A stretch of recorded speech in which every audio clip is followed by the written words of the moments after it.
Bonjour, bienvenue à l'émission La Parole Vivante. Aujourd'hui, c'est l'Évangile de Jean en main. Nous allons commencer une série d'études sur ce qui est au complet de ces 21 chapitres. Pasteur Jeff, bonjour. Bonjour. Comment tu vois cette vision des choses, de pouvoir étudier ensemble l'Évangile de Jean avec nos téléspectateurs pendant 21 chapitres? Bien, ça va être une aventure. Hein, toute une aventure. On va bien se connaître après. 21 thèmes. Oui, ouais. Et à chaque chapitre, il y a un thème différent qu'on va aborder. Exactement, oui. Pasteur Roland, bonjour. Bonjour Jean, bonjour Jeff. Bonjour. Je suis excité Oui. par la lecture de l'Évangile de Jean, parce qu'on a parlé justement, on passe à travers la Bible de façon générale, et là on va cibler l'Évangile de Jean pour exprimer justement le grand message à travers Jésus-Christ. Donc personnellement des rencontres de Jésus. Ça va être formidable. Et l'émission d'aujourd'hui, on pourrait l'intituler « Dieu parle encore aujourd'hui ». Dieu parle encore. Et comment le fait-il? C'est la question que nous aborderons aujourd'hui à l'émission La Parole Vivante.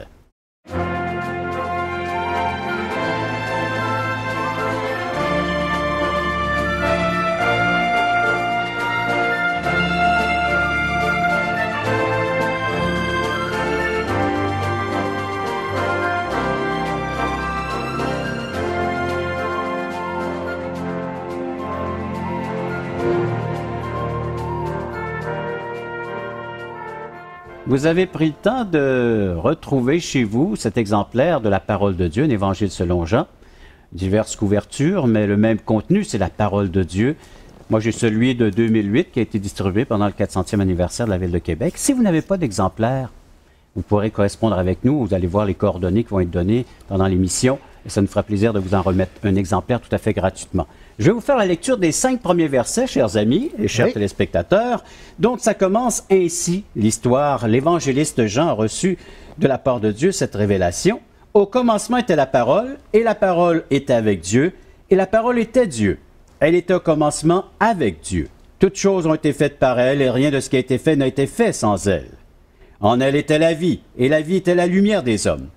La lumière, lui, dans les ténèbres, et les ténèbres ne l'ont point reçue. Que veut dire ce mot « commencement » ? Pasteur Roland semblait être prêt, le vous. Bien, j'aime beaucoup l'Évangile de Jean, parce que Jean nous situe au commencement. On a un autre livre qui s'appelle « Le commencement », c'est la Genèse. Donc, Jean est en train de dire, il y a le commencement d'une nouvelle création. Il y a le commencement, mais qui est l'auteur de cette nouvelle création? C'est Jésus lui-même. Qui est Jésus? Il est le Fils de Dieu, d'envoyer la parole de Dieu, celui qui exécute la volonté de Dieu, mais c'est celui aussi qui était Dieu. Donc, il n'y a pas de confusion, encore une fois. C'est le Dieu révélé, Jésus-Christ. C'est important de savoir à ce moment-là que l'Évangile de Jean, c'est important pour lui de dire le Dieu créateur de toutes choses, celui qui était auprès du Père, celui qui a exécuté le plan parfait de la création, et donc la vie elle-même, il est venu parmi les siens, il a apporté un message parmi les siens. Donc, il était la lumière du monde. Donc, la Genèse nous parle du début de la création, les origines de notre vie ici-bas sur Terre, mais avant existait déjà la parole. Oui, c'est ce que le texte dit ici, justement. Ouais. Au commencement. Lorsque le commencement a été introduit, la parole était déjà là auprès de Dieu. Donc, Jean est en train de nous montrer ce fameux mystère de la Trinité. De la révélation. Oui. Donc, mais la révélation, justement, de cette Trinité. Oui. C'est un concept qui peut pas être humain. Dans le sens, on peut pas humainement arriver à développer une compréhension d'un Dieu qui est Trinité. Ou on se retrouve à être comme les païens qui développaient plusieurs dieux, ce qu'on appelle du polythéisme, ou bien on développait le concept que s'il y a juste un Dieu, un peu comme l'islam là aujourd'hui, ou le judaïsme aussi a perdu sa position d'une pluralité en Dieu, et puis surtout après la destruction du temple, mais ça c'est... Bref, tout ça pour dire que le monothéisme d'aujourd'hui en dehors du christianisme conçoit un Dieu seul, unique, et le reste de l'Orient croit finalement, non pas dans un Dieu personnel, mais dans une force unique, dans le sens le grand tout. Et, mais ici, ce concept que Dieu est un et trois en même temps, humainement parlant, on ne peut pas arriver à ça. Parce que où sont trois, où sont un. Mais la Bible nous dit, ce Dieu unique, et 3 personnes en une. Il y a une confrontation directe, donc, avec soit l'athéiste qui dit qu'il n'y a pas de Dieu ou l'agnosticiste qui dit qu'on ne peut connaître Dieu, c'est un Dieu éloigné. Ici, on voit un Dieu qui s'approche, qui se rapproche de sa création. Ouais. Et le grand débat de l'époque, lorsque l'Évangile Jean a écrit sa lettre, c'est-à-dire, est-ce que c'est possible de penser qu'un Dieu, le Dieu éternel, le Dieu tout-puissant, le Dieu souverain, ait pu s'incarner dans une chair, dans une création, dans une créature? Et la réponse dit, oui, Dieu l'a fait, et il l'a fait, il l'a bien fait. Dans ce sens que Jésus est devenu chair et il est devenu parole. Parce que c'était deux mondes vraiment séparés. Impossible, intouchable. Les deux mondes ne pouvaient pas se toucher. Il y avait le monde de l'esprit, puis le monde de la chair qui était corrompu. Donc Dieu ne pouvait pas entrer dans une corruption qui était la chair. Selon les concepts de l'époque. Oui. Et Jean vient contredire ça en disant, non, le Dieu qui était au commencement est venu s'incarner et manifester le Dieu Tout-Puissant. Et même l'apôtre Jean va écrire plus loin dans ses épîtres qu'il a pu le toucher, que c'était palpable. Donc oui, il n'y a pas une forme humaine. Donc c'est pas une illusion non plus. Exact. Et aussi, on va voir dans les évangiles que quand Dieu s'est fait homme, quand la deuxième personne de la Trinité s'est fait homme, il s'est fait un homme véritable. Donc il s'est imposé les mêmes limites qu'à nous. Et ça va être important pour nous parce que Jésus-Christ doit devenir un modèle pour nous. Mais si c'est un Dieu déguisé en être humain, ça ne peut pas être un modèle parce qu'on se dit, écoute, il y a une solidarité, il est solidaire donc, avec nous. Donc il devient vraiment homme. Oui. Homme véritable, comme Paul le dit plus loin là, dans ses lettres, il s'est fait un homme véritable. Parce qu'il devait venir accomplir dans la nature de l'homme la loi de Dieu. Alors, au commencement était la parole a été faite chair, est venue habiter parmi nous, toucher nos sens. Ouais.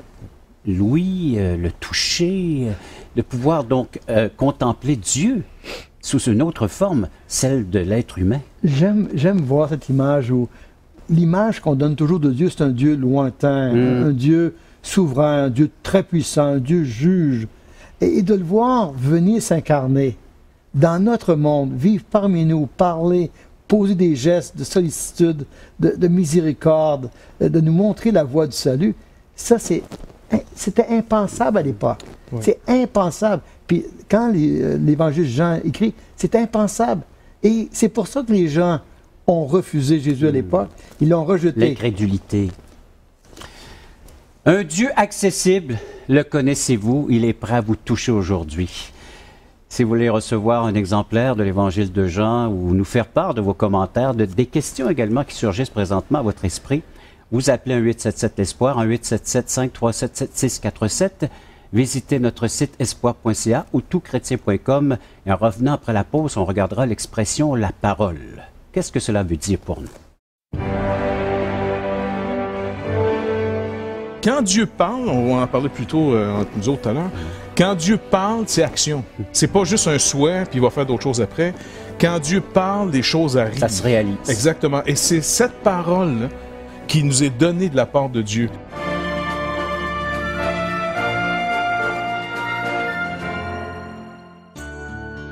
Vous êtes invité à assister à l'un de nos merveilleux déjeuners d'espoir. Un déjeuner causerie gratuit partout au Québec.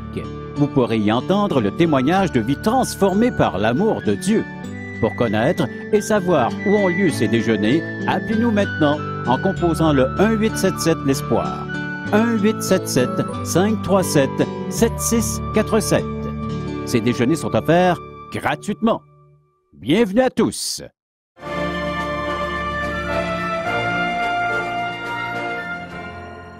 Vous regardez et vous lisez tout comme moi l'expression qui revient dans ces premiers versets. La parole était Dieu, la parole s'est faite homme, s'est faite chair. Que veut-il nous dire par l'expression parole, le mot parole? Qu'est-ce que cela veut dire pour nous aujourd'hui et selon la révélation que Jean a reçue de la part de Dieu? Jean va prendre une ancienne expression ou une expression qui était populaire à son époque, logos. Les Grecs avaient développé ce concept comme la raison de l'univers, le but, le sens. Et puis, mais les Grecs ne pouvaient pas concevoir que ce sens était Dieu lui-même. Mais Jean reprend cette expression et il va leur dire finalement que c'est cette fameuse parole de Dieu. Quand Dieu parle, cette parole du Père est la deuxième personne de la Trinité. Et c'est là qu'on a besoin de la révélation parce que ce que les gens, par leur intelligence, ont cherché à comprendre. Ils ont vu un Dieu, un grand Dieu, mais ils ont inventé ou créé ce qu'on appelle un intermédiaire. C'est lui qui aurait créé le monde matériel, parce que Dieu ne pouvait pas, en tant qu'esprit pur, créer un monde qui était défectueux. Donc, ils ont créé ce monde-là. Et Jean va corriger en disant non à ça. Et quand on disait plus tôt, finalement, dans d'autres émissions, qu'on ne peut pas comprendre l'Évangile à moins de regarder l'Ancien Testament parce que c'est relié. Bon, mais Jean est en train, finalement, d'apprendre à ses auditeurs, qui ne sont pas nécessairement d'origine juive. Il ne faut pas l'oublier, là.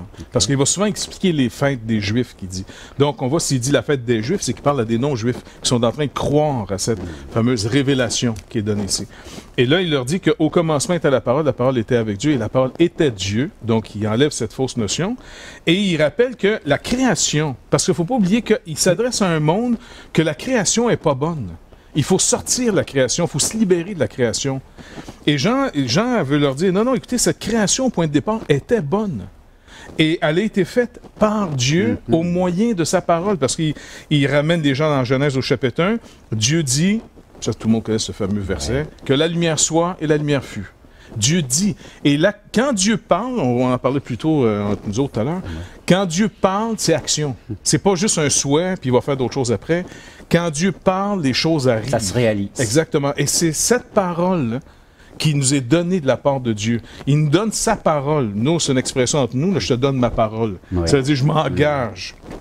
Mais quand Dieu donne sa parole, non seulement il s'engage de ce qu'il a dit, de ce qu'il a promis, mais il donne littéralement la deuxième personne de la Trinité. Il donne l'action. Cette parole va accomplir le plan. Le plan pensé par le Fils, par le Père, le Fils et le Saint-Esprit. Et cette Trinité qu'on parle. Elle en a le pouvoir. Ouais. Et donc, encore une fois, le point que Jean va enlever ici, là, à tout le monde, la création est bonne. OK? Il ne faut pas la fuir, il ne faut pas sublimer.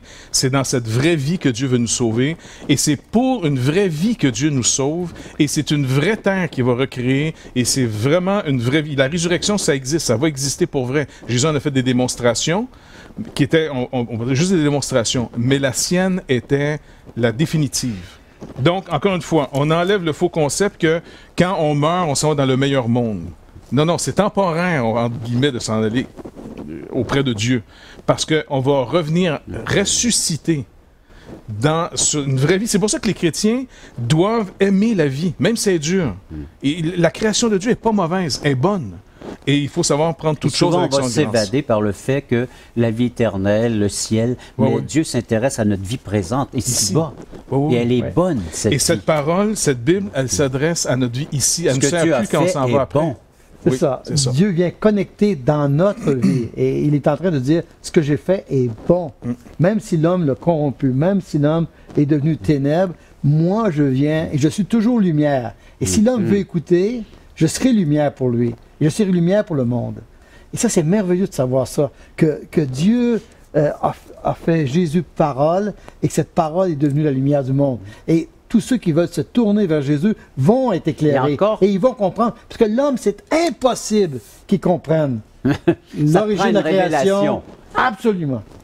Absolument. Et encore, cette lumière se rend accessible à tous, précisent les Écritures. Oui. D'où on est responsable, justement, lorsqu'on l'a reçu. Mais comme n'importe quel objet qui reçoit la lumière, il la réfléchit après. Donc, si on a reçu cette parole, on va la proclamer. Et les gens l'entendent. Et voilà le but de ces émissions, entre autres. Exactement, oui. Et l'Évangile de Jean, c'est le but de l'évangéliste Jean qui va nous dire à la fin de cette lettre que ces choses ont été écrites afin que vous sachiez que vous avez la vie éternelle, vous qui croyez au nom du Fils de Dieu. Et qu'en croyant en son nom, bien, vous puissiez avoir en possession cette qualité de vie, une vie abondante. Ah, que de choses qu'on pourrait leur dire, encore davantage à vous dire, mais c'est à vous maintenant de pouvoir réagir, soit en nous rejoignant par téléphone, 1-877-l'Espoir, 1-877-537-7647, ou en visitant nos sites et en nous envoyant des courriels à espoir.ca ou à toutchrétien.com. Et en revenant, on va regarder davantage ce qu'est la lumière de Dieu. Pour quelle action voulez-vous me tuer? Donc, il veut leur mettre en lumière, en disant, regardez comment vous êtes ténèbres, vous êtes haine, vous êtes en train de tuer. Et puis, il parle en plus, on va le voir dans les évangiles, c'est les meilleures personnes qui souvent réagissent le pire.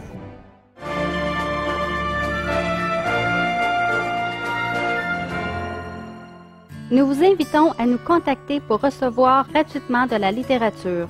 Vous recevrez le Nouveau Testament, une portion des Écritures relatant la vie de Jésus, ainsi que l'Évangile de Jean qui parle de comment connaître Jésus et sa merveilleuse promesse. Un tract, Aujourd'hui l'espoir, c'est Jésus seul. Et finalement, un livre de relations d'aide sur la Bible de June Hunt, qui nous parle que la Bible est la source suprême de la révélation du sens de la vie. Alors n'hésitez pas à appeler, c'est gratuit.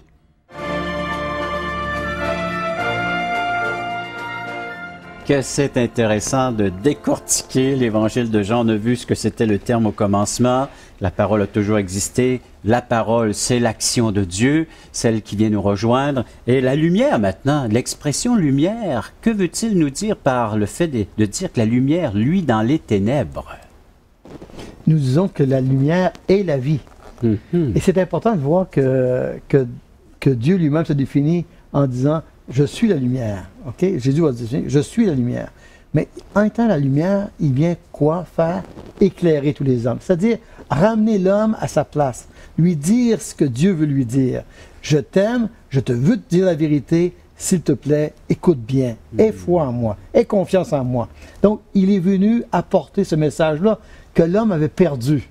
C'est comme l'homme avait perdu à travers la religion, à travers la tradition, à travers la culture, à travers leur incrédulité, avec l'autosuffisance. L'homme avait perdu le message et Dieu dit non, je ne laisse pas, je n'abandonne pas, je vais envoyer mon fils, mon fils, je vais l'envoyer afin qu'il m'écoute encore une fois, sachant bien que l'homme allait faire la sourde oreille.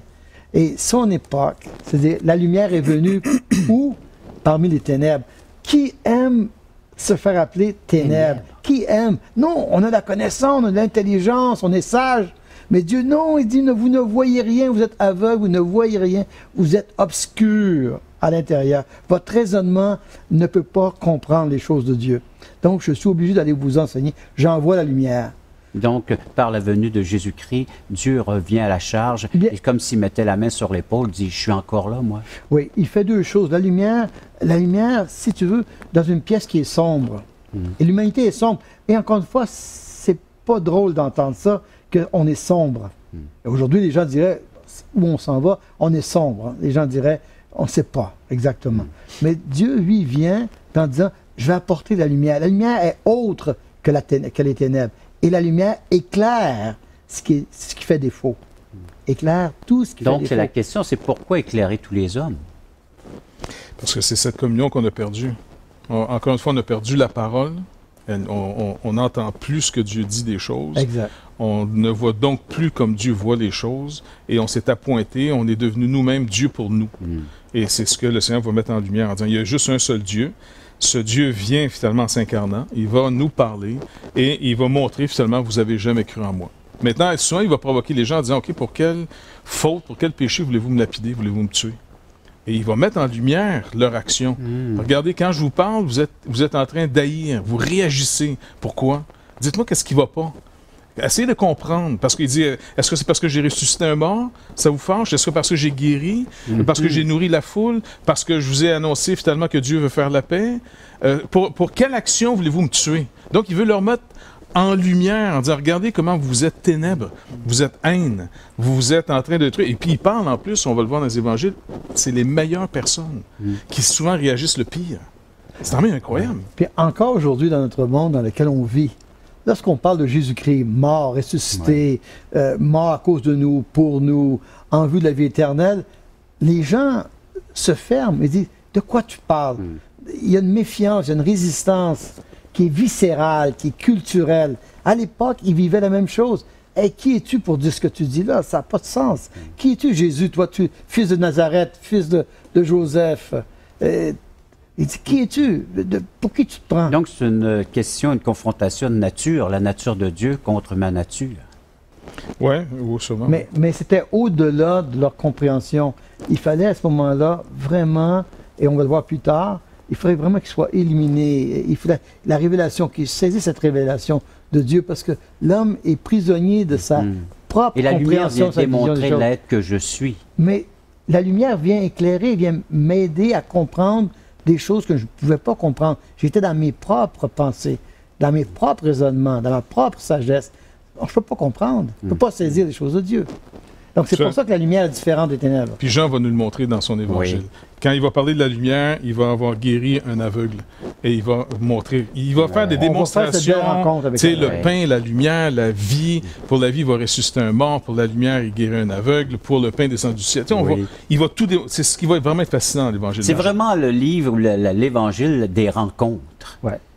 C'est Dieu qui vient rencontrer sa création. Oui.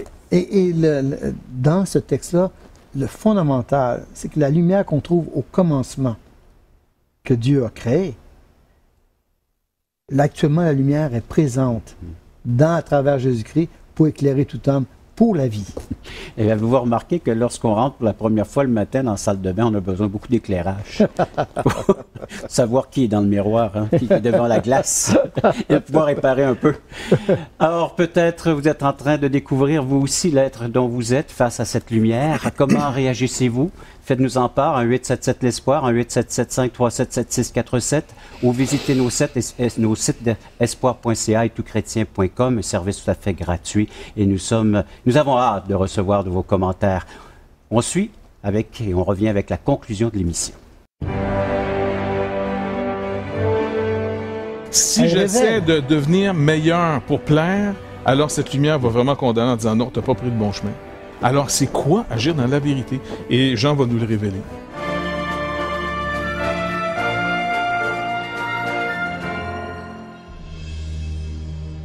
Et je pense que touchrétien.tv va être une ouverture, un outil qui va nous dépasser. Et tous les espoirs sont permis. Touchrétien.com est donc là pour rester et grandir. Ce grand portail constitue en lui-même une plateforme unique d'études et d'échanges entre les chrétiens du Canada francophone et de la francophonie tout entière. Touchrétien.com, un vecteur d'évangélisation unique au service de l'Église de Jésus-Christ. Pour les gens qui ont envie de vivre une relation avec Jésus-Christ, je crois que là, ils vont trouver quelque chose qui ressemble à leur temps et qui répond à des besoins de tous les membres de leur famille.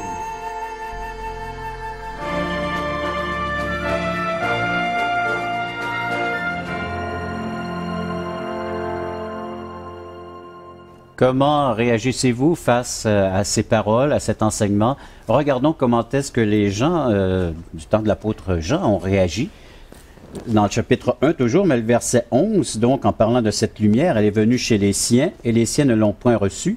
Mais à tous ceux qui l'ont reçu, à ceux qui croient en son nom, elle a donné le pouvoir de devenir enfants de Dieu. Voilà une réaction.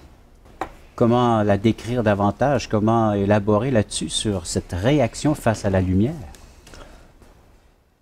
Nous sommes, quand on lit ça, on est toujours attristé. On dit pourquoi les gens de l'époque, qu'est-ce qui a fait qu'ils ont été empêchés de voir la lumière?